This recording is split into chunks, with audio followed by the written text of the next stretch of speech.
Hey everyone, and Happy New Year!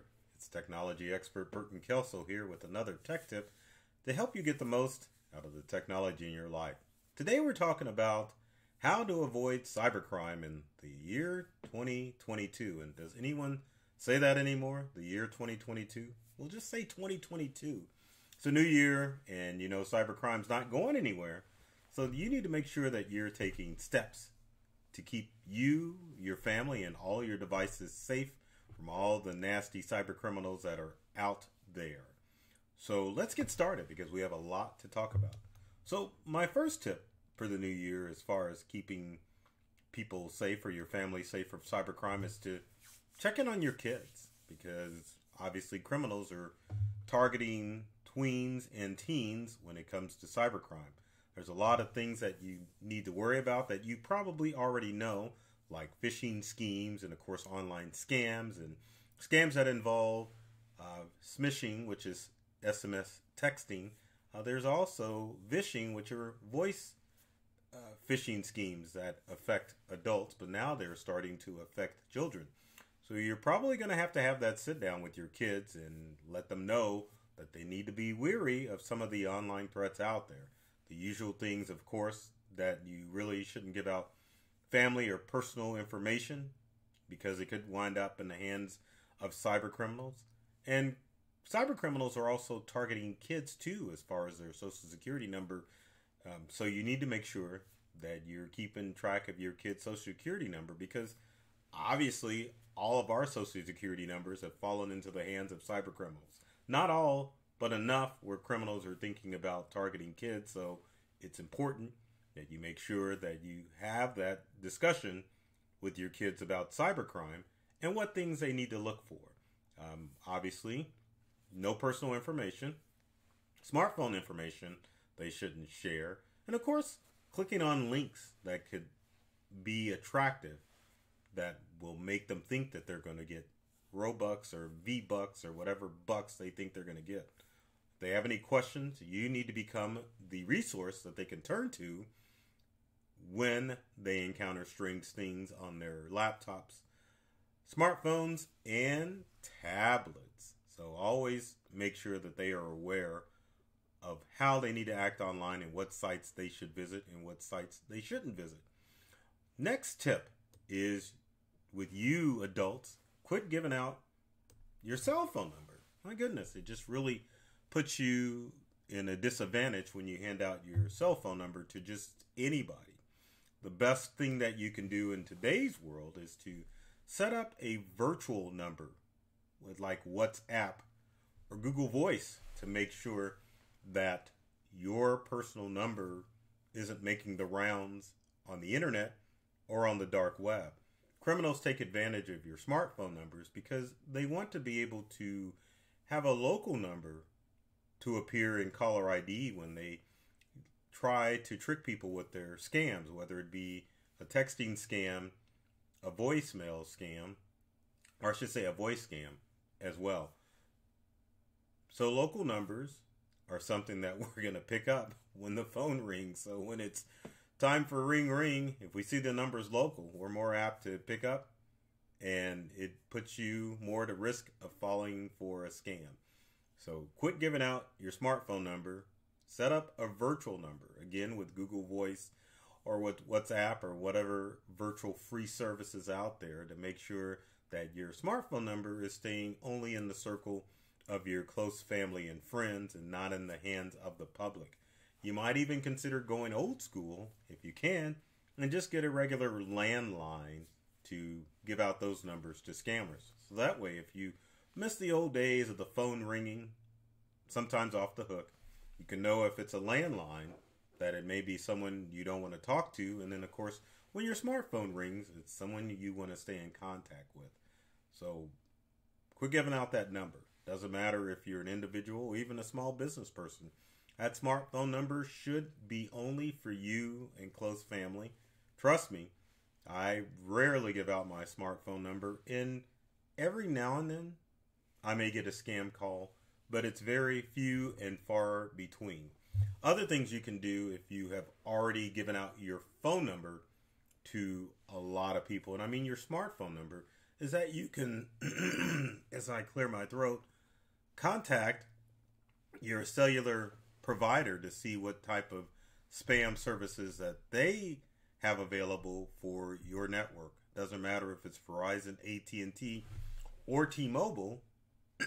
Make sure that you get in contact with them to find out if they have some type of spam protection for your device. That way, if a spam call comes up, you'll know to ignore it, and then you can increase the chances that you'll get more legitimate calls. Now, something else that affects smartphone users, especially those that are using T-Mobile, there has been a wave of T-Mobile customers that have fallen victim to SIM card swap scams. Now, what is that? Now, SIM card scam occurs when cyber criminals get a hold of your smartphone number and they get other credentials of you on the dark web, and it makes it easier for them to transfer your phone number from your phone to a number or a phone that the criminal has designated that they want the calls to come to. The risk with this is, number one, you don't get any calls on your phone anymore. Number two, it definitely puts all of your online accounts at risk, because once criminals are able to transfer your phone number to another phone number, it makes it easier for them to bypass the two-factor authentication that you have set up with your online accounts to send messages to your phone when you log into those accounts. So, as far as your smartphone, keep it close to your heart and make sure that you're not sharing your number with anybody, because it definitely can put you in danger for a lot of scams that occur online. My next tip is quit using raggedy old passwords and start using passphrases. Passphrases are the new password. What is a passphrase? In other videos I've explained this, but I don't mind talking about it again. A passphrase is a series of 2 to 4 words put together in order to create a solid password. Probably one of the best sites that you can go to take a look at this is useapassphrase.com, and I'm going to pull that up real quick using my least favorite browser, Microsoft Edge, but it doesn't matter how you pull it up. All you need to do is to be able to see it. And I spelled use a passphrase wrong, so let's try it again. Use a passphrase. So once we visit the website, if I close this link, you can get an idea of what I'm talking about. So there's useapassphrase.com, and here's an example of a passphrase. Passphrase, 2 or 4 words that aren't related that you can use to create a password. Now, as you can see from the website, the approximate crack time is about a lot of centuries. And so you can go to this website, generate a 4-word passphrase, or just take 2 words out of the passphrase, and it definitely will help you create stronger passwords for your account. So in 2022, make sure that you're getting the mindset of using passphrase for all of your online accounts as opposed to using passwords. My next tip to help you avoid cybercrime in 2022 is utilize a VPN. Now, VPN stands for Virtual Private Network, and basically what it does is it creates a tunnel that protects your information from all of the spying people on the web. That means that if there's criminals that happen to be connected to your network, if you're on a public network, a VPN is going to keep you safe and secure from that. If you're working from home and you don't want to take the chance that someone is spying on your information, a VPN can definitely help keep that information safe and secure.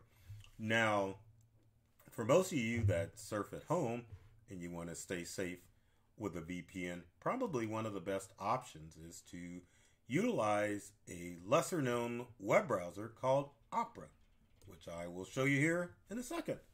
There's Opera. And if you want to utilize the VPN in Opera, in the upper left-hand corner, there is a VPN button. Click on the VPN. As you can see, it says it's disconnected. Once you connect it, you can be rest assured that wherever you search on the web is hiding your identity. Now, this doesn't work on a full computer usage. It's basically whatever you're using on the go from a web browser. So if you're traveling and you want to be able to utilize and surf the web without people tracking your habits, you can definitely download Opera, which is a free browser, and you can utilize the VPN software built into Opera to keep your information safe. Now, if you want to make sure that not only your browser is protected, but your whole computer is protected, one of the browsers I would highly recommend would be TunnelBear, which is coming up. And it's probably going to be in a foreign language because I'm using a VPN. But there's TunnelBear, just like it sounds. You can get TunnelBear that will give you complete protection on your computer. Or even NordVPN. I'll type that in there so that you could see it. But both of these VPN softwares are paid by monthly subscription. But basically they will keep your entire computer and devices safe, because it's not only geared for Windows-based computers, which I happen to be on, but you can download it for your Mac, you can download it for your smartphone and tablet, and you can have confidence that all of your surfing habits will be protected as you surf the web.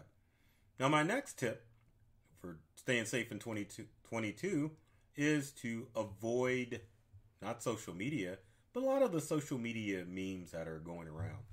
Time of this video, the big one is the 10 years challenge. And that one may be malicious or it may not. But can you answer the question of who started this meme? And not why is it so popular, but who stands to gain from this? A lot of the social media games that you play or memes that you participate in could be criminals that are looking to gather your information. So when it comes to social media, you definitely want to look out and make sure that you're not volunteering too much information posted online, because criminals do look at your social media accounts and find out what information they can get from you in order to claim your identity and, of course, go out and buy a big boat and other expensive things in your name. And you may not think, well, I don't have any money, so I'm not a target. Everyone's a target. So don't think like that, and make sure that you're doing things on social media that are giving out minimal information as far as your online presence is concerned.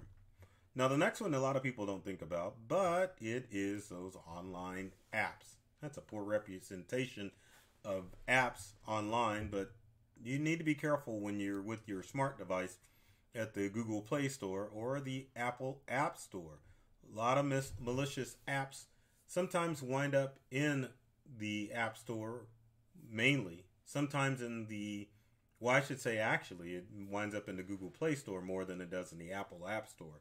But regardless, when you're downloading apps or even programs that look for free or look like they're free on the internet, make sure that you look at the reviews to verify that someone hasn't been scammed by the app that's listed in the App Store. When it comes to smart devices, if your device is going to get infected, it's probably going to be from a malicious app from the App Store. But same thing for desktop users. If you're using a Windows or a Mac computer, sometimes those free programs, especially those tune-up programs that you see available, can be malicious and download some nastiness that could cause your device to act slow. So keep that in mind when you're looking for programs to load onto your devices. Now, this next piece of advice is for my senior crowd.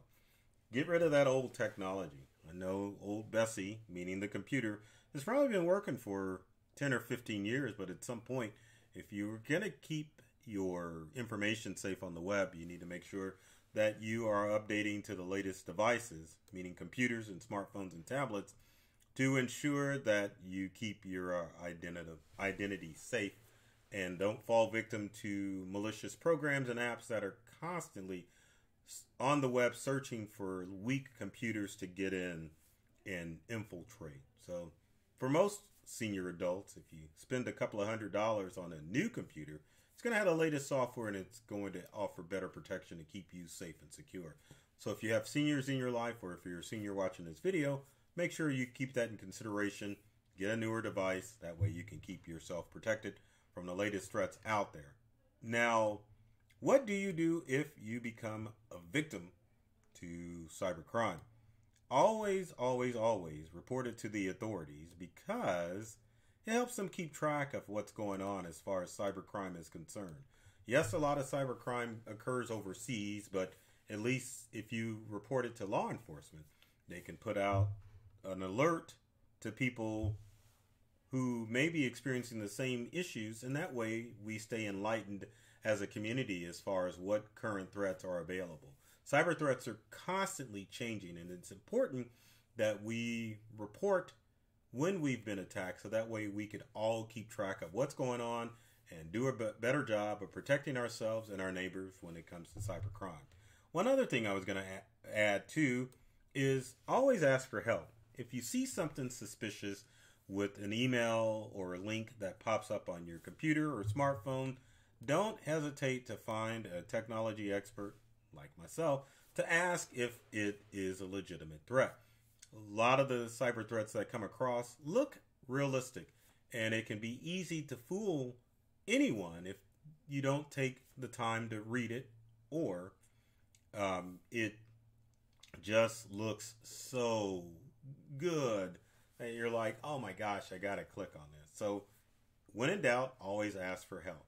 Now, I will say this, is that when it comes to cybercrime, 99% of cybercrime requires user interaction. So if you remembered anything from this video, remember that. That means most of the threats that you see occur, or most of the times that you see someone get compromised, is because they clicked on something they shouldn't clicked on, or they fell for a phishing scheme that came in and they clicked on it because curiosity just took over.